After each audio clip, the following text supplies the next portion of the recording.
робеют все голоса, и в мышцах плещется боль, когда в ночных небесах летит воздушный король, где королевство его не помнит даже он сам. Он не от мира сего, он верит песням и снам.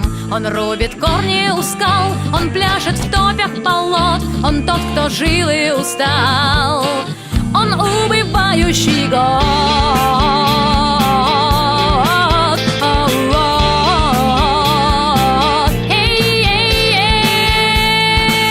Его проклятие день, его спасение ночь, дорожный плащ его тень, он до бесед не охоч. В том уголке, где темней, в несоблюдении доль, в нагромождении камней живет воздушный король. Его походка быстра, его движения просты, он укрощает ветра, он ловит их за хвосты. Считает он